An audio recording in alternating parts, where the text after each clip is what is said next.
Buenas tardes, miércoles 5 de febrero de 2014, montaña y aventura.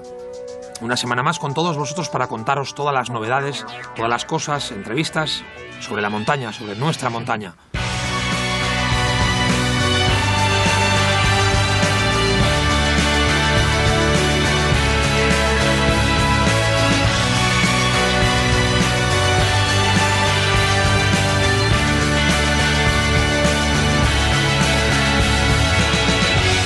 En el programa de hoy tendremos una entrevista muy interesante sobre todo el tema de los senderos, de las GRs en Navarra, esas marcas que veis por la montaña cuando vamos por diferentes lugares, vemos unas marcas. Hablaremos de la agenda del fin de semana. Vamos a hablar un poquito también de la Altitoy Ternua 2014 que se celebra este fin de semana.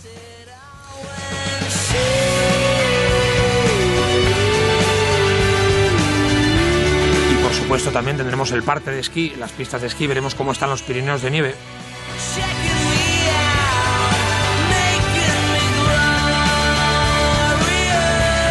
Montaña y aventura, miércoles 5 de febrero, comenzamos.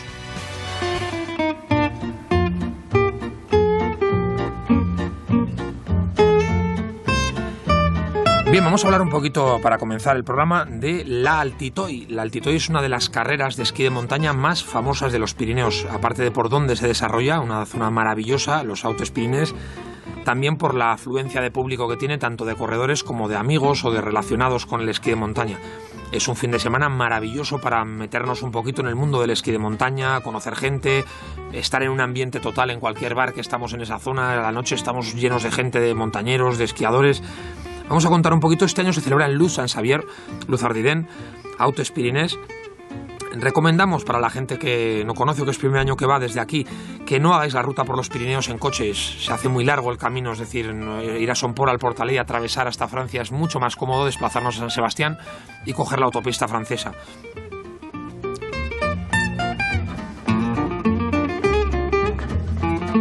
Bien, las principales novedades: sabemos que es una prueba de esquí de montaña, que normalmente se hacen dos recorridos. Uno suele ser más suave que el otro y hay uno que ya es para, yo suelo decir, para pros, ¿no? O sea, para gente que ya tiene muchísimo nivel. Vamos a ver a figuras y figurísimas de primera línea del esquí de montaña. Y la principal novedad para esta edición 2014 será la competición para jóvenes, al igual que hacen el resto de carreras que componen la Gran Curso, o sea, este tipo de pruebas. La carrera se disputará por el mismo trazado que el recorrido B, digamos que el potente, por parejas. La competición está reservada a jóvenes de categoría junior, es decir, nacidos entre el 94 y el 96, y cadetes nacidos entre el 97 y el 99.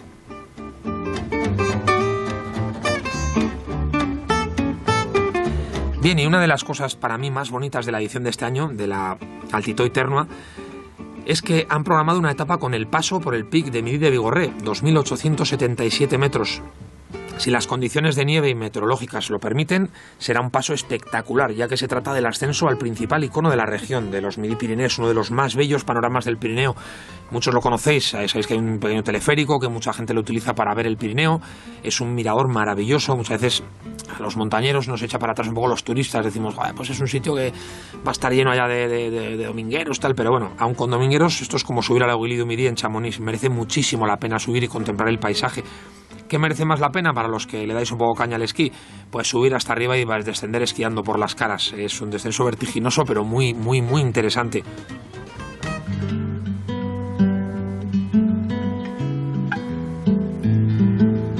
Bien, continuamos en Montaña y Aventura, como cada semana, en mitad del programa con la entrevista de la semana, o digamos la parte formativa un poquito del programa, la parte en la que tratamos de aprender cosas nuevas, tanto los que sabemos ya un poquito como la gente que no conoce algunos aspectos de la montaña, tanto en Navarra como en los Pirineos.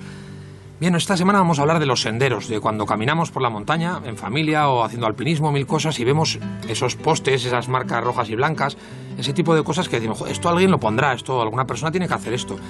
Bien, el Comité de Senderos en la Federación Navarra de Montaña, que es de lo que vamos a hablar en concreto, está compuesto por el vocal de senderos de la Federación y escalada los técnicos de senderos y expertos en el tema, y entre sus objetivos están tres, básicamente: coordinar los procesos de homologación de los senderos SL, PR y GR, promover acciones de promoción y programas deportivos en el ámbito de esta modalidad deportiva, lo que sería el senderismo, una de las más practicadas en Navarra, y asesorar a la Junta de la Federación Navarra de Deportes de Montaña y Escalada de cara a tomar decisiones luego. Vamos a hablar principalmente de los GR, los senderos de largo recorrido. Con fecha 11 de mayo de 2007 se redacta un convenio de colaboración entre el Instituto Navarro de Deporte y Juventud y la Federación Navarra de Deportes de Montaña, con objeto de realizar la recuperación, marcaje y mantenimiento de estos senderos GR en Navarra. Durante los años 2007, 2008, 2009 y 2010 se realizan labores de mantenimiento y, por supuesto, todo este no sería posible, mejor dicho, disponer de una red en adecuadas condiciones sin esta colaboración del Instituto Navarro de Deporte y Juventud y, por supuesto, esta presión de la Federación Navarra para conseguir las subvenciones.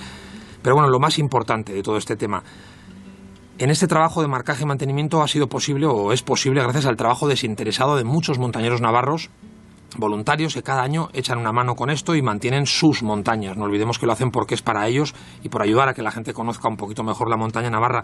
Esta semana está con nosotros un amigo, Juanjo Ábrego, uno de los voluntarios, y para que nos contaras un poquito pues diversos factores. En primer lugar, lo dicho, buenas tardes. Juanjo, ¿cómo estás? Buenas tardes. Bien, la primera pregunta que te vamos a hacer un poco porque la gente conozca, ¿qué facultades debe tener una persona para realizar un trabajo de señalizar una GR? ¿Qué facultades nos referimos un poco a si puede venir cualquiera o tiene que ser una persona que un poquito ya esté un poco puesta en los senderos? Sí, bueno, en principio lo único que es un senderista estándar puede hacer tranquilamente el trabajo, no se requiere ninguna dificultad. Lo único que pide la Federación como requisitos, uno imprescindible y es estar federado en montaña, y la segunda, tener unos conocimientos básicos de GPS. Luego, el marcaje depende del sentido común de cada uno. Nos dan unas instrucciones concretas respecto a cómo hacerlo, con qué cadencia, cada cuántos tramos, y luego el manual de homologación, que es bastante estricto, pero que luego es inspeccionado también el marcaje por los técnicos de senderos. No es pintar cada uno donde le da la gana, sino que después esa tarea se revisa para que coincida con el proyecto que se sigue en la Federación. Muy bien. Por ejemplo, yo digo ahora, pues yo ahora mismo me apetece con dos amigos, conocemos el tramo de Belagua, vamos a suponer y tal, y decimos, pues queremos ayudar un poco en la Federación y queremos hacer cosas. ¿Qué pasos tengo que dar o qué pasos tiene que dar una persona? ¿Con quién hay que ponerse en contacto? Bueno, en la página de la Federación, en mendinavarra.com, tenéis los enlaces para inscribirse como voluntario. Entonces, te digo, los requisitos son mínimos y hace falta cuantos más mejor. Se trata de mantenerlos, cuanto más gente estemos en ello, con mejores resultados se van a conseguir y se pueden mantener más tramos de sendero, incluso ampliar la red actual. Lo único que hay que hacer es rellenar ese impreso con esos requisitos mínimos y elegir dentro de lo que cabe qué tramo es el que te puede interesar marcar, o el que mejor conoces, o el que te pilla más cerca de casa. Son ese tipo de criterios para después asignar el tramo. Pero para ser voluntario lo único que se requiere son esas dos cosas, una imprescindible, la otra no es tan grave y menos ahora. Bien, ¿con qué material contamos para ese trabajo? ¿Qué material aporta la Federación Navarra de Montaña a los voluntarios para realizar ese trabajo? Todo lo necesario, excepto, cada uno ponemos el vehículo, pero después la Federación no reembolsa los gastos que hayamos hecho de kilometraje, de gasolina, etcétera, etcétera. Pero el material, todo lo que son herramientas, brochas, pinturas, las tijeras para limpiar los tajamatas, para limpiar los senderos, que a la vez de hacer las marcas se trata también de tenerlos limpios. Hay tramos que se cierran con facilidad y eso también es labor de los voluntarios, y todo eso nos lo facilita la Federación. También las mazas y las barras para clavar las estacas, todo ese tipo de material nos lo entrega la Federación, lo devolvemos cada vez que hacemos el trabajo para que lo puedan utilizar otros voluntarios. Vale, ahora mismo quiero hacer este trabajo, quiero hacer cualquier cosa. Evidentemente, esto es mejor ir en grupo, ir por lo mínimo 2 amigos, una cosa así. Para hacerlo uno solo igual puede ser un poco pesado, ¿no? Ir con los postes. Sí, no solo pesado, sino que además, como siempre, es incluso aunque esto parezca sencillo, es peligroso ir al monte solo, no es conveniente como mínimo, aunque sean caminos muy marcados o que tú lo estés marcando. Por ejemplo, en la zona que nos toca a mi grupo es muy frecuente que haya nieblas, entonces mejor no ir solo siempre al monte. Y segundo, si llevas un GPS tienes más herramientas, pero es lo que dices, la labor es pesada porque cargas con herramienta, cargas con estacas, y sí, es pesada y aparte es mucho más entretenido ir 2 personas. Habitualmente son equipos de 2 para unos ciertos kilómetros. Normalmente se trata de que cada voluntario marque una media de 4 o 5 kilómetros. En nuestro caso sería cada pareja de voluntarios un tramo de unos 10 kilómetros aproximadamente, 10-12 kilómetros de marcaje. Eso ya...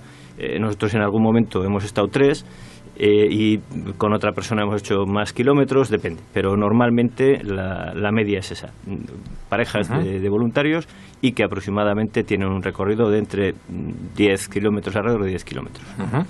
Vale, yo imagino, vamos a decir, ¿cómo se suele hacer esta historia? Es decir, tenemos que hacer marcas, tenemos que hacer señales, tenemos que poner pintura, tenemos que colocar postes. ¿Cómo se desarrolla? Pues vamos a suponer que es una mañana que salimos desde el coche y vamos a hacer el típico tramo que conocemos, vamos a ir marcándolo. ¿Cómo se desarrollaría una mañana?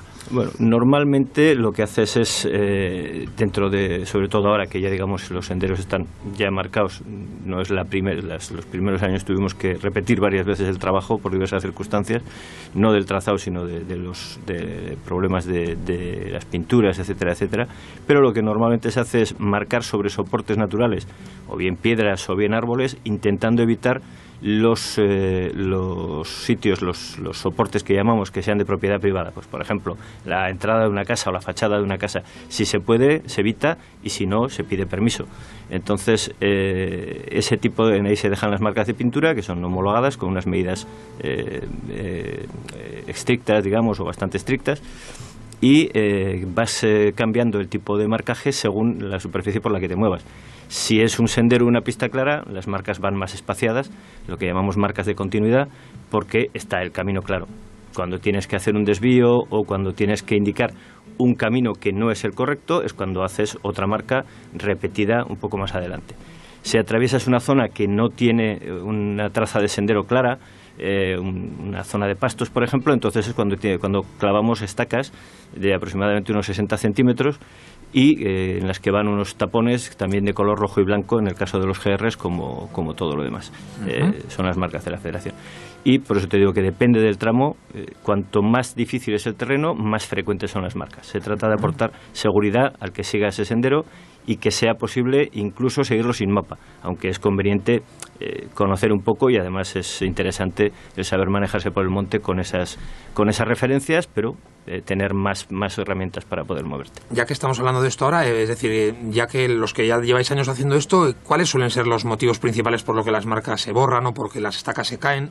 Bueno, lo más habitual en el caso de las pinturas que he comentado antes que tuvimos problemas, al principio se utilizaba pintura ecológica, que dio problemas, luego se cambió a otra y ya con esta última que estamos utilizando ya las marcas son más duraderas y tienen mejores. Normalmente el sol, por contra de lo que pueda parecer, es el sol lo que más quema las marcas. Entonces las zonas soleadas hay que repintarlas más frecuentemente.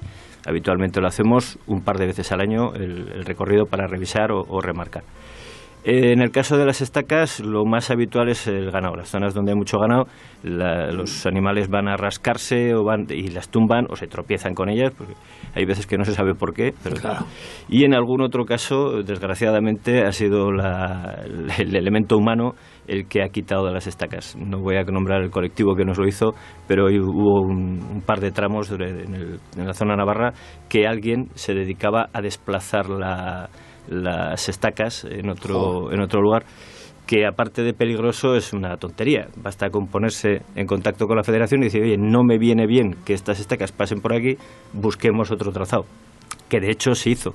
Al planear los senderos, se llama a todo el mundo que va a ser afectado por ellos o que presuntamente va a ser afectado, para que puedan alegar, oye, no me interesa que pase, pasa por mi finca, no quiero que pase, o al contrario, prefiero que pase por la puerta de mi casa. O sea, que hay mucho contacto entre, digamos, propietarios y Federación si hiciera falta, ¿no? Sí, no solo es necesario, sino que además desde la propia página de la Federación y en las topoguías editadas de los senderos GRs se pide la colaboración del personal. Si tú pasas por un sendero y te despistas porque ves que no está bien marcado o porque se han caído marcas o lo que sea, te pedimos por favor que te pongas en contacto con la Federación y lo avises, porque claro, nosotros, como decimos, revisamos los senderos habitualmente y los técnicos de sendero los recorren también todos los años, pero interesa que como se trata de aportar seguridad, si tú ves alguna deficiencia o alguna sugerencia de mejora porque te parece que vendría mejor pasar por otro sitio, y hablaremos de qué motivos pueden dar por esto, es interesante que colabores y que lo hagas notar. No hace falta ni que seas voluntario de sendero ni nada, sino simplemente esa pequeña colaboración de decir, oye, esto me parece que se podía mejorar o esto directamente está mal. Bien, yo quería preguntarte ahora, por ejemplo, vamos a suponer, yo voy ahora a la Federación, queremos ser voluntarios, una cuadrilla de amigos, quieren ayudar. Es decir, esto cada uno se va apuntando, es decir, yo no puedo elegir el tramo que quiera mientras ya haya gente que ya realice este tramo y quiera continuar, imagino, ¿no? Sí, normalmente lo que he dicho antes, los tramos se asignan por conocimiento. Normalmente también es cierto que por los tramos que mejor conocemos son normalmente los que tenemos cerca de casa, pero claro, también hay un problema, quiero decir, toda la zona del GR12, por ejemplo, o del GR11 que pasa por la barranca, la mantienen pues gente de montañeros de Sacana. De la zona, claro. Exacto. ¿Qué pasa? Que la mayor parte de gente vivimos en la cuenca de Pamplona y no hay tantos senderos en la cuenca de Pamplona como para ello, casi todos están en el norte. Entonces te asignan senderos, pero dices, bueno, yo conozco muy bien el tramo desde Belagua hasta Larra, vale, pues marca ese sendero, puedes solicitarlo, pero lo que se hace es repartir la tarea, cuantos más haya, mejor. También, además, hay tramos de los que no hemos hablado todavía, pero que es interesante de hacer notar. Hay tramos que se llaman GRTs, que lo que se trata son GRs transversales, digamos, que lo que se trata es de unir los GRs, los 3 GRs principales que están en el Pirineo. Por un lado, el GR10 francés, el GR11 y el GR12 de Euskal Herria. Entonces, esos tramos pasan uniendo, también por tramos de sendero, unos GRs con otros, de forma que permiten hacer travesías circulares, siguiendo las marcas de los GRs, y de ahí, por supuesto, partir a más excursiones. Pero lo interesante de esto es eso, que van haciendo, se va ampliando esa red de senderos para construir eso, precisamente una red. Eso cada vez hace falta, no es que haga falta más gente, sino cuanto más senderos queramos tener trazados, más gente va a hacer falta. Nosotros mantenemos un solo tramo de GRT contra 3 tramos de GR. Hay otros voluntarios que mantienen solo un tramo de GRT, depende. Entonces, hay campo para apuntarte y seguramente podrás elegir, tendrás opciones de elegir algo que te venga bien. Me imagino que se intenta dejar los senderos muy en buenas condiciones para la temporada de verano, imagino. Es cuando más la gente, digamos, los utiliza, quizás. Sí, exacto. La idea es precisamente, se hacen 2 mantenimientos, uno en primavera y otro en otoño, y precisamente la idea es aportar seguridad. Alguna vez pusimos los inconvenientes, y bueno, es que la pintura en el suelo no se ve con la nieve. Y dice, bueno, con nieve hay que ser más ducho para ir al monte. Entonces se trata de dar acceso a senderistas, lo que digo, de tipo medio, Entonces se puede ir con nieve, pero evidentemente si hay mucha nieve no es interesante, o sea, no es suficiente el marcaje que se hace habitualmente. Habría que poner una especie de guía tipo autopista, y no es eso, se trata de afectar lo menos posible el medio en el que nos movemos. Por ejemplo, yo estoy en el Collado de Urquiaga y en Quinto Real, o estoy en el Collado de Arnaza y en Belagua y tal, y digo, bueno, voy a hacer la zona que me ha tocado, la voy a marcar, ¿no? Entonces, ¿cómo hacemos las marcas? Es decir, yo voy para arriba, las voy haciendo, o hago el camino habitual y a la bajada, que ya me he fijado en sitios, voy marcando. ¿Cómo se suele hacer? Eso es elección de cada equipo, de cada grupo de voluntarios. Si eliges, nosotros normalmente, hablo por el equipo con el que yo me muevo, habitualmente, sobre todo los primeros años, inspeccionábamos a la subida, elegíamos los sitios en los que íbamos a marcar, y a la bajada hacíamos las marcas a la vuelta. Lo que pasa es que sí que es necesario que un sendero GR, para que se pueda homologar, esté marcado en los 2 sentidos. O sea, se tiene que poder seguir sin problemas, y lo que como decía tanto antes, la subida como la bajada, en un sentido y en otro, efectivamente. Por ejemplo, ese es uno de los motivos de que el sendero, casi el origen del senderismo, el Camino de Santiago, no esté homologado como sendero GR, a pesar de que en su día lo fue, el GR65, pero no está homologado porque solo está marcado en un sentido hacia Santiago. No se puede, o las marcas son del todo insuficientes para seguirlo en sentido contrario.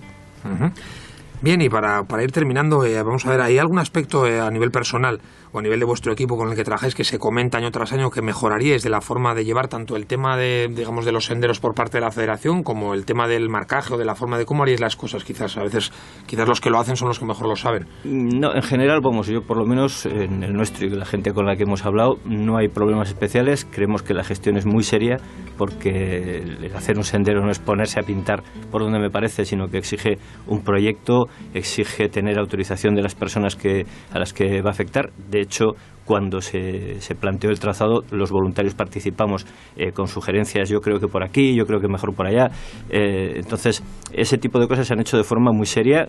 hay normativa, tanto legal como reglamentaria, respecto a cómo se hace, y hay ese reglamento de homologación de senderos que te pone las cosas bastante estrictas.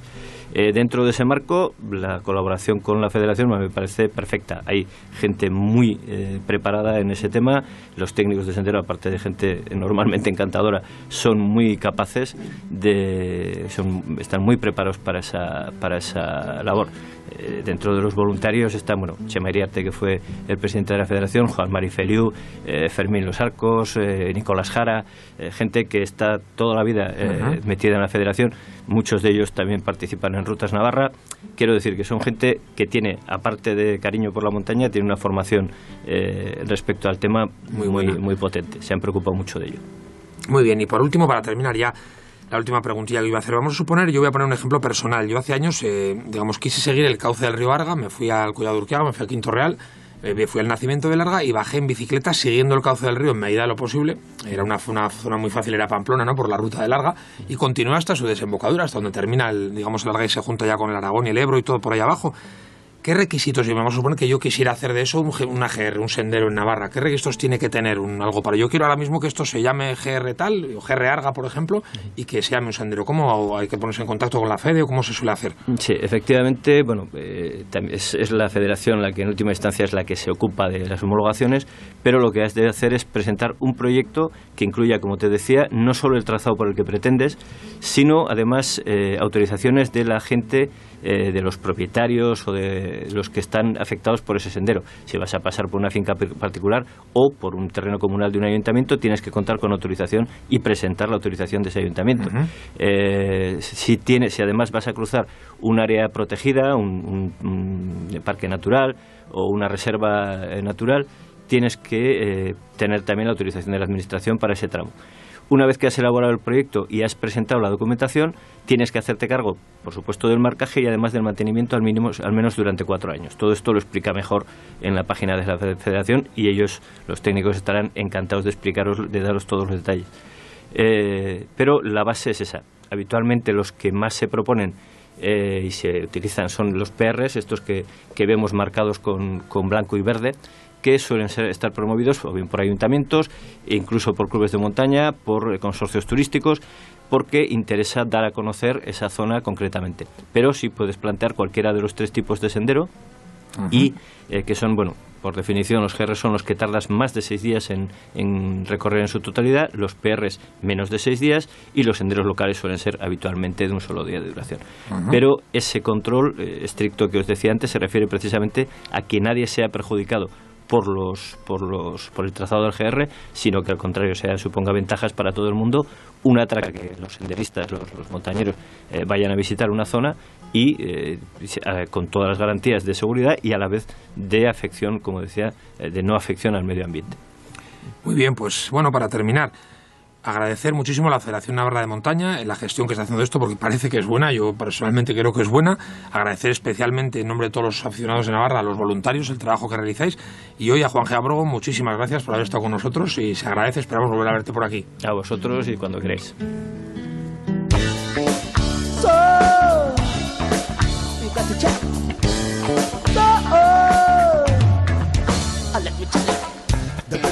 Bien, aquí estamos como cada semana con la agenda, con las actividades que podemos realizar este fin de semana relacionadas con la montaña. Evidentemente muchas se nos escaparán. Poneros en contacto con nosotros, con Es Radio Navarra, para contarnos lo que vais a hacer los clubes, cualquier tipo de prueba deportiva. Intentamos llegar a todo, pero prácticamente es imposible.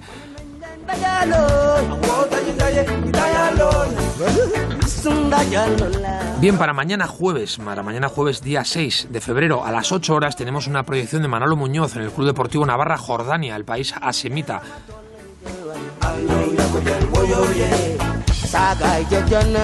Bien, vamos a hablar de las salidas para este fin de semana, las salidas de montaña, que vamos a explicarlo un poquito, muchos saben que lo sabéis, pero sigo diciendo que animamos a toda la gente joven, a la chavalería, que vayáis a las excursiones de los domingos con los clubes de montaña, que se pasan muy bien y que ha perdido muchísimo. Todos hemos estado, había años que se completaban autobuses de gente de entre 12, 13, 14 a los 18 años y ha bajado muchísimo esto. Es una experiencia muy bonita y animamos a los padres a que llevéis a la gente al monte.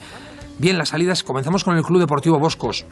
Desde Uriz ascenderán a Ucúa, Arbasamendi, terminando en Zandueta. Lagunac, desde el puerto de Cáseda, ascensión a Peña y terminar en Torre de Peña. El Gastaroa de San Jorge tiene programada una excursión al Pic d'Ani, en Belagua, una de las montañas más bellas de Navarra y Francia. El Amaya se desplaza hasta Urquiaga, Peña de los Generales y terminar en Elizondo, una travesía muy bonita. Esta travesía yo la recomiendo especialmente. El Micael, Urrizola, Gaztelu, Churregui y Ecai, muy cerquita de Pamplona, unas montañas preciosas en las faldas de San Donato. El Club Natación se desplaza a Huesca para ir a la zona de los Mayos de Riglos y el Castillo de Loarre. El Club Mendisale de Estella organiza un curso de esquí para este fin de semana y la ascensión también a Peñablanca en Andía. El Club de Montaña Baztán, tenemos Elizondo, Alcoz, una travesía por esa zona también de Baztán. Y el Chantrea, atención, esto es el sábado día 8, no el domingo, el Club Chantrea Montaña, la ascensión a Son Cui, situado justo encima de la estación de esquí de Aret, la Pierre de San Martín, una ascensión muy bonita y muy alpina que posiblemente tiene las mejores vistas del Pic d'Ani. Bien, recordaros a todos que estas excursiones pueden estar modificadas y con cambios. Nosotros tomamos la información de las páginas web de los clubes, con lo cual si estáis interesados, ya sabéis, teléfono, páginas web de cada club, poneros un poco al día y de los posibles cambios que haya. Recordaros, la joya de la corona de este fin de semana, la Altitoy Terno a 2014, Luz San Xavier, Autos Pirinés.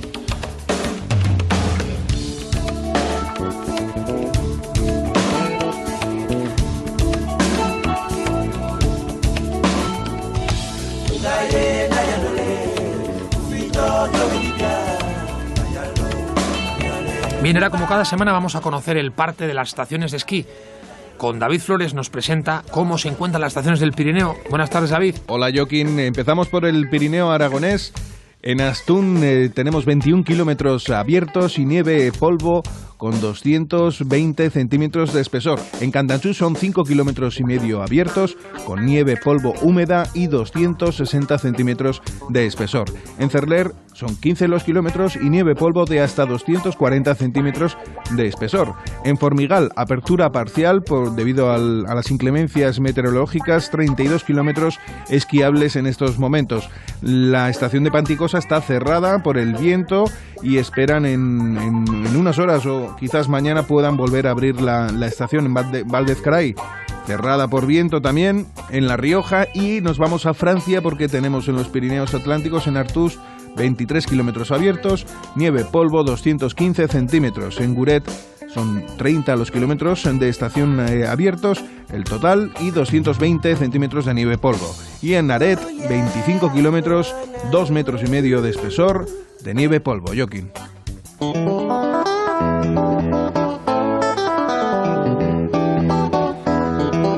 Bien, como cada semana hemos llegado al final del programa, ya sé que algunos tendréis mucha pena de que esto se termine.